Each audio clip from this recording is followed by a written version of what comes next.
Hey everyone, welcome back to the Dairy Raid and the Dairy Raid Play of the Day, where we're taking a look at the plays and the schemes that are going to help propel the Badgers forward in the 2025 season. And today we are talking defense. More specifically, we're talking about pass coverage.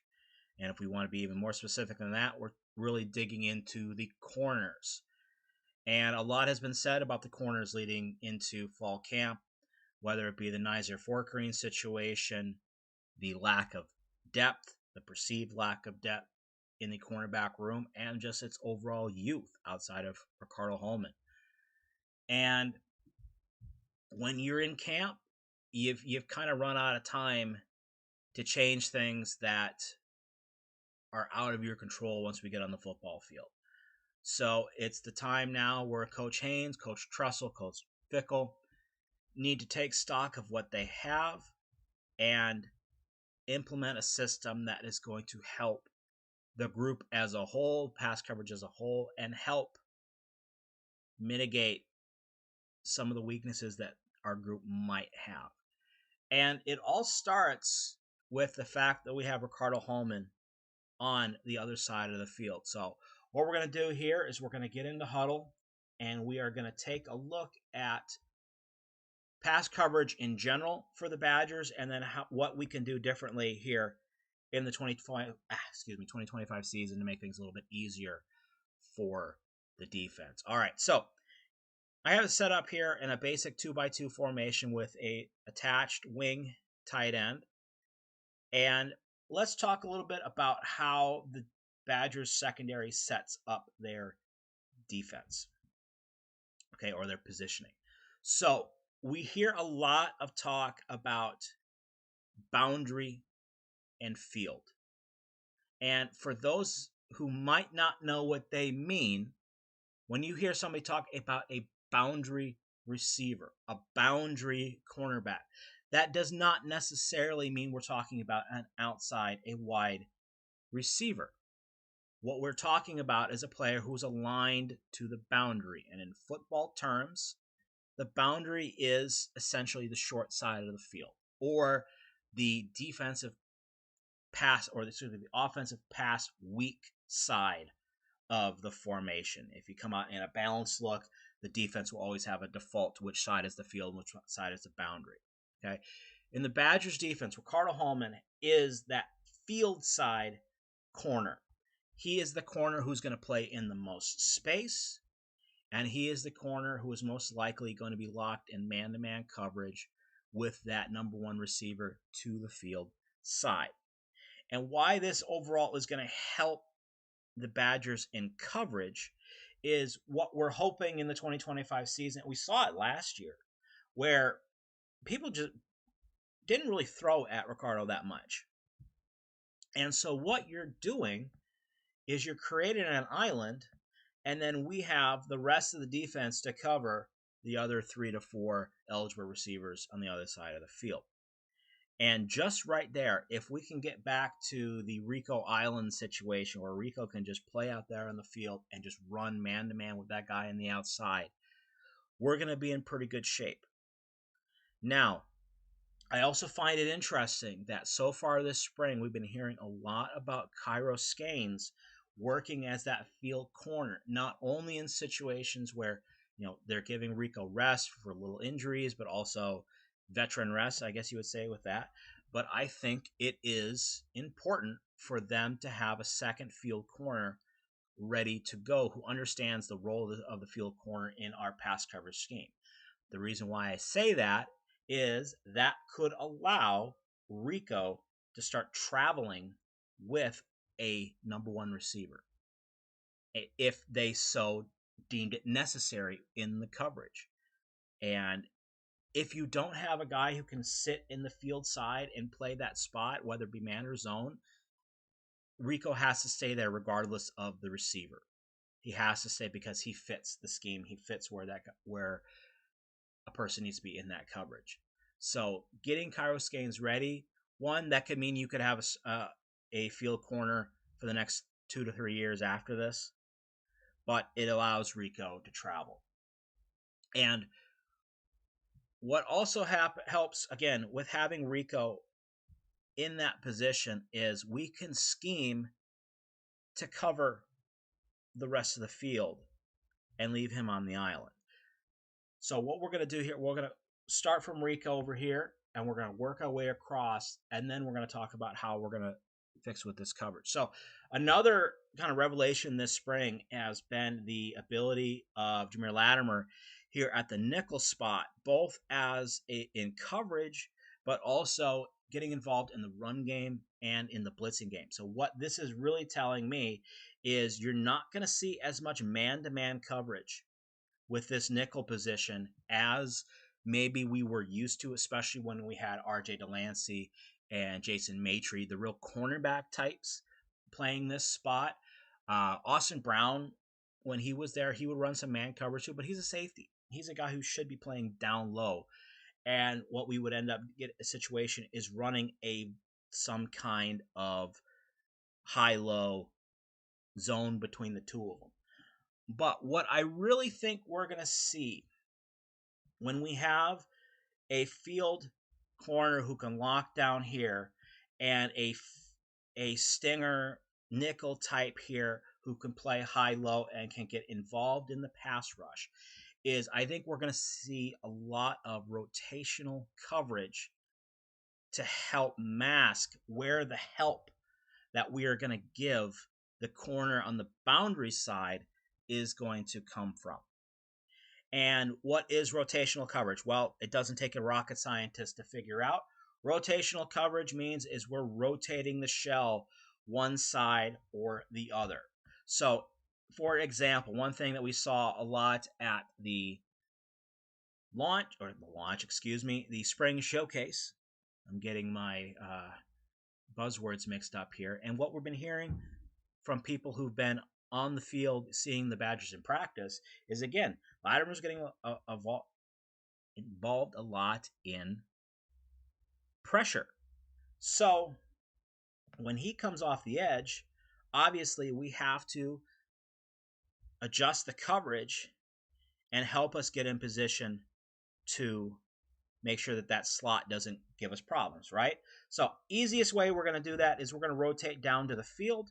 We're going to bring our free safety or our field safety down to first work I wish I could talk today. Work hook to curl and then down into the flat. By doing that, we're going to rotate our boundary safety over the middle.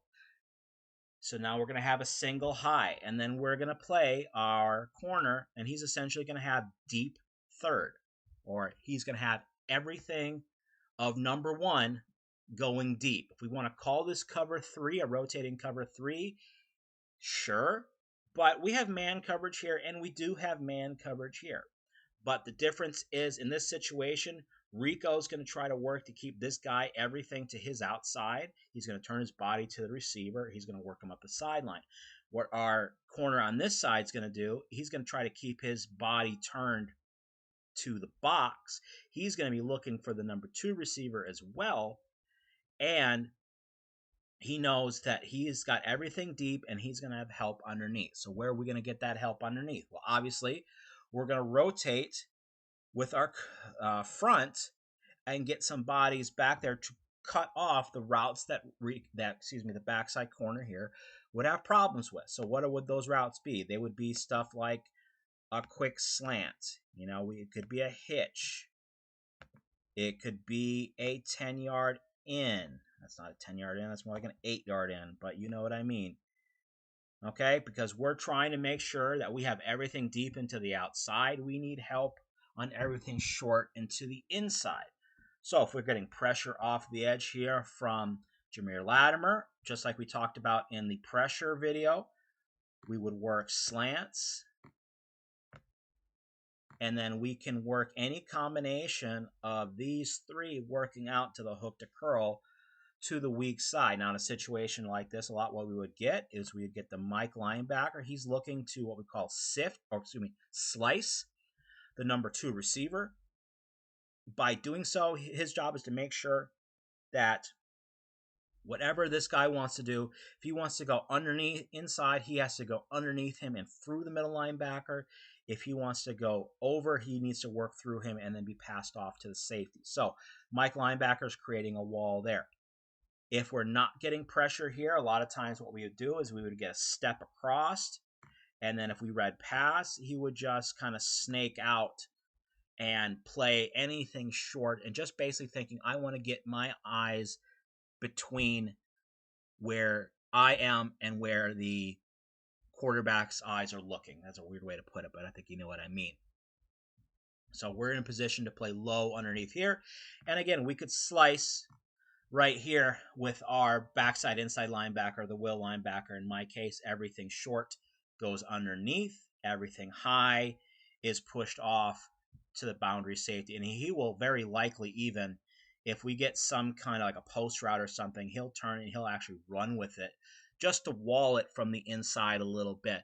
And again, you'd be thinking a linebacker on a wide receiver, a quarterback's going to take that all day. But a good quarterback is going to be taught that I'm not going to throw over a flat defender to put a ball in place, because essentially this is going to be a double team. And what you're going to end up getting is he would want to overthrow it if he's going to throw it. If he does that, you're playing into the deep playing corner. If he underthrows it, you throw it right into the linebacker and you put him into coverage.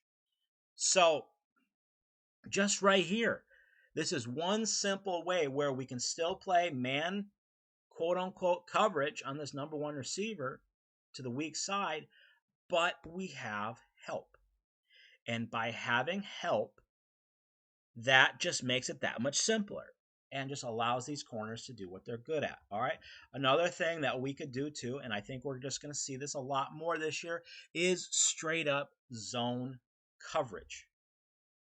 And we would a lot of times I think we're going to see a lot of quarters, which is going to be cover 4. So cover 4, not quarters. Quarters and cover 4 are two different things. Cover 4. And we could also get a situation where we are playing quarters. The difference between cover 4, which is 4 deep and zone underneath, and quarters is pattern matching, where we're going to be reading this number one receiver. And the idea is we are going to have, we'll look on this side first.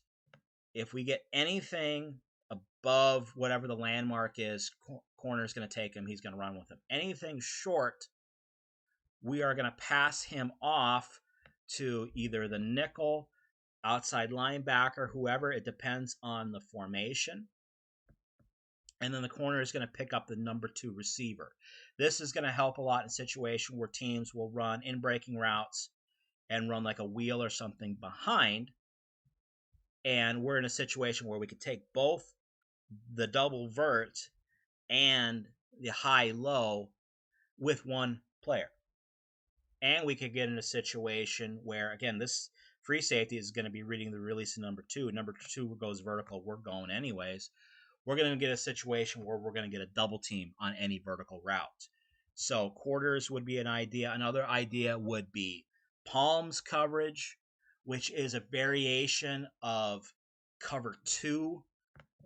To the untrained eye, it looks a little bit more like cover 2, and we would see palms a little bit more against more spread out formations. And again, we're going to use this defensive package here to begin with, where our corner and our boundary safety are reading this number 2 receiver.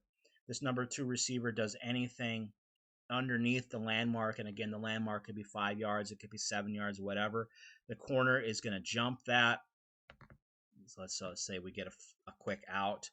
The corner would jump that, and then the boundary safety would take over the top over here. If we get anything vertical by number 2, boundary safety is going to take that, and corner's got everybody right here. And then our will linebacker or our nickel linebacker, anybody here, again, is going to create that wall to help guard across from anything coming to the inside. So right there, very simple options in coverage that are going to help our young boundary corners. Another really big thing that's going to help our cornerback room this year is the fact that we are going to get pressure on the quarterback from the front 7. Not just having to blitz, but actually getting defenders in the box that can create pressure, that can put us in situations where we're going to get the ball out quicker, and it's going to help our DBs keep everything underneath. Something we didn't get last year, something we didn't get much of the year before. And with all we're hearing with the changes in the scheme this year, I think we're going to be in a really good situation where we're going to start getting good pressure from the box. And then when you start bringing layered pressure from the outside, that's when you create situations where you can create turnovers. And we've been hearing a lot of great things from these young corners in terms of creating turnovers from Skanes, Scott, Washington, and Agard. Sorry. So to me, that sounds positive. Obviously, we're young. We're going to make mistakes. But when you have kids who they might be young, but they spend their entire time growing up within the system, they mature fast. And that's what we need. In a situation like this season, if we can get through this season without any major injuries and beat who we're supposed to beat and be competitive against the teams that we're not, and we get those kids to buy into the system, buy into the culture, if you will, then we're in a pretty good position for the future. All right, so that's a look at some things that we could do defensively to help our young corners on the boundary side grow up faster, play harder, without having to worry about having the whole defense on their shoulders. So there we go. All right, that's going to be it for today. Nice and easy, get through this. Next time, going back to the offensive side, and we are going to talk about the vertical passing game and what we can expect from the Jeff Grimes version of the vertical passing game when you have a offensive line-minded, run-minded OC. What is the vertical passing game for him? So we're going to talk about where he learned his passing chops and how we're going to apply that to the 2025 season, and how the rest of the coaching staff are going to help him be the offensive coordinator that we wish we had the last 2 years. So that'll be then. Until then, thank you for watching, and we'll see you next time.